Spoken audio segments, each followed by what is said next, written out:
concept of a football stadium has been around for ages, since ancient Greece and the Roman Empire, and stadiums have evolved over the centuries to the present day, where many clubs and nations strive to build the biggest, most modern and grandest stadiums in the world.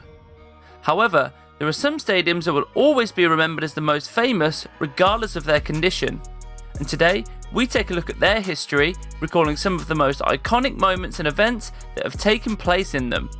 But before we do, this is a reminder to subscribe to the Blue Card channel if you haven't already. Maracanã Stadium. First off, let's talk about the most famous of them all. When we think of football, we all think of Brazil, and the most iconic stadium in Brazil is undoubtedly the Maracanã. Located in the home of football, Rio de Janeiro, the Maracanã was famously built specifically for the 1950 World Cup. Impressively, construction began in 1948 and was completed in less than 2 years. The stadium was inaugurated on 16th of June 1950 for the final match between Brazil and Uruguay. Another fascinating fact about the stadium is its record capacity. Nowadays, as you know, all stadiums are renovated to increase their capacity. They're getting bigger and bigger. Well, as far as the Maracanã is concerned, its record capacity was actually set at the very first match ever played there. The same final between Brazil and Uruguay, when 173,000 spectators saw Brazil lose their first ever World Cup final. Of course, the stadium has been renovated several times in its history, most notably for the 2014 World Cup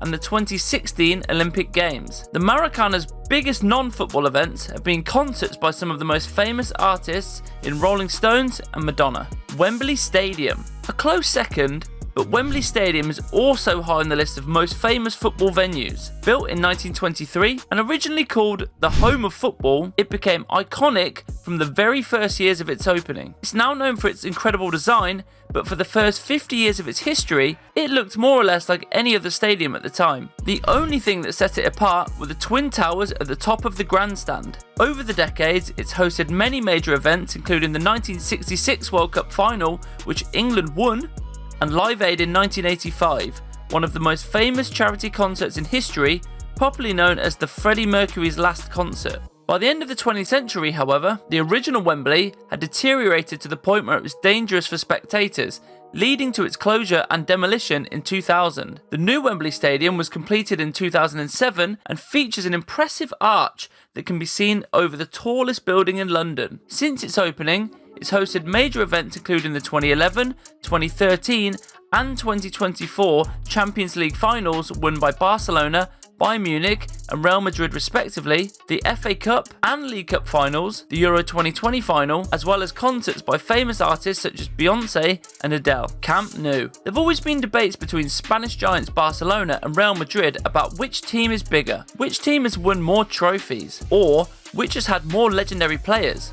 Well, Los Madridistas probably win most of these arguments easily, but when it comes to stadiums, we think we can give Barcelona a point here. Capacity, legacy, and design. The Camp Nou is certainly in the top 3 of the greatest stadiums of all time, very close to Wembley. Inaugurated in 1957 and designed to accommodate the growing popularity of Barcelona, the Camp Nou quickly became one of the most iconic sporting venues in the world. Originally designed to hold around 99,000 spectators, it's undergone a number of renovations over the years, most notably for the 1982 World Cup. For almost its entire 67-year history, the Camp Nou has been known by this name, which translates from Catalan as the new pitch. This changed in 2022 when music streaming company Spotify became the club's official sponsor, leading to the stadium being renamed Spotify Camp Nou. Throughout its history, the Camp Nou has faced challenges, particularly in terms of structural renovation and the need to find a balance between preserving its heritage and modernising its facilities. Despite these challenges, the stadium has hosted many non-footballing events, including concerts by U2 and Michael Jackson. Of course, it's also hosted one of the most memorable Champions League finals in history, when Man United staged a spectacular comeback to beat Bayern 2-1 in 1999. The Camp Nou is currently undergoing the longest period of renovation in its history, starting in June 2022 and expected to be completed for the start of the 2026-27 season. This will allow Barca to once again play in one of the most modern stadiums in the world. with a planned capacity of 105,000. It will also host one of the semi-finals of the 2030 World Cup, Santiago Bernabeu. We live in a time where every top club is looking to improve its training facilities and its stadiums. As we said, the Camp Nou and Liverpool's Anfield, for example, are in such a phase. Well, the Santiago Bernabeu is also under reconstruction until the end of 2023. There's a lot of negativity surrounding the expectations and realities of the new Santiago Bernabeu. But if the outside doesn't do it for you, the inside of this stadium is a thing of beauty. A 360-degree video scoreboard, a new retractable roof, an indoor esports area, brand new custom-made benches by BMW placed on the Real Madrid bench. These are just some of the things we can find in the new Santiago Bernabeu. Yes, all this is exciting for the Madridistas, but let's talk a little history. The stadium was inaugurated in 1947 and named after the club's president at the time. Originally, it held around 75,000 spectators, although before the renovations it held no more than 80,000. Now, with most of the renovations still on hold, the new Santiago Bernabeu could have a total capacity of 85,000. It will host the final of the 2030 World Cup, but it won't be the first major final the stadium has hosted. It was also where Italy beat West Germany in the 1982 World Cup final and where Inter beat Bayern Munich 2-0 in the 2010 Champions League final. The San Siro, also known as the Stadio Giuseppe Meazza, was built long before the two Spanish masterpieces in 1926 as the home of AC Milan, with Internazionale joining as co-tenants 21 years later in 1947. The most remarkable thing about the San Siro is its imposing architecture, which is absolutely iconic and unforgettable. Yes, there are rumours that San Siro could be demolished in the near future to make way for a new stadium, but whatever happens, Giuseppe Meazza will never be forgotten. Over the years, the San Siro has faced its fair share of challenges and delays, most notably when it was extended in the 1950s and the 1980s to take its capacity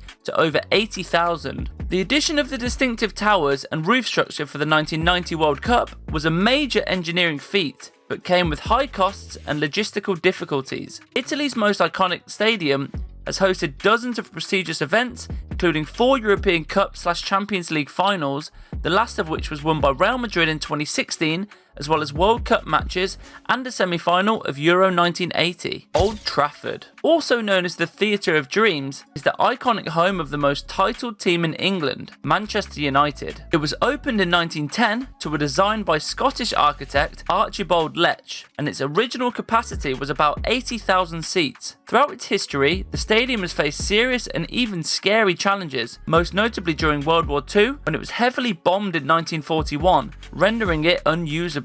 Manchester United were forced to play games at Manchester City's Main Road until Old Trafford was rebuilt and reopened in 1949. This was a massive gesture by the arch-rival, which is proof that football is a game between rivals, not enemies. When it comes to the events that Old Trafford has hosted, we talk large about this. FA Cup finals, England internationals, matches during the 1966 World Cup and Euros 96. It's also been a venue for concerts by major popular musicians such as Bon Jovi and Bruce Springsteen. On top of that, the Theatre of Dreams has seen some of the best players in history, including Cristiano Ronaldo, Wayne Rooney, Ryan Giggs, Peter Schmeichel, etc. The Allianz Arena. Despite being less than 20 years old, the Allianz Arena is one of the most iconic stadiums in the world. When it was completed in 2005, fans were treated to a new generation of stadium that no one could have imagined. It's the home of Bayern Munich, with local rivals Munich 1860 also playing their games there. The most famous thing about the Allianz Arena is its unique facade, which is made up of inflated plastic panels that can change colour depending on which team is playing. For example, when Bayern are playing, the stadium is red and white, but when Germany are playing, the facade is black, red and yellow. The stadium's construction was relatively smooth, but there were some initial financial concerns and logistical challenges, particularly in terms of accessibility and parking. Despite these problems, the Allianz Arena quickly became a landmark, hosting major events such as the 2006 World Cup, including the opening match, the 2012 Champions League final, Euro 2020 matches, and the opening match and semi-final of Euro 2024. Stade de France. When we talk about France's most legendary stadium, we can't help but start with the fact that literally weeks ago, we witnessed the biggest ever event to take place there, the Paris Olympics. The Stade de France hosted the most special, innovative and unique Olympic Games in history, for which the stadium will be remembered for a very long time beyond its footballing use. On the other hand, the stadium, located in the Paris suburb of Saint-Denis, was built to host the matches of the 1998 World Cup, including the final, in which France won its first World Cup title. With a capacity of 80,000, it's the largest stadium in France. Of course,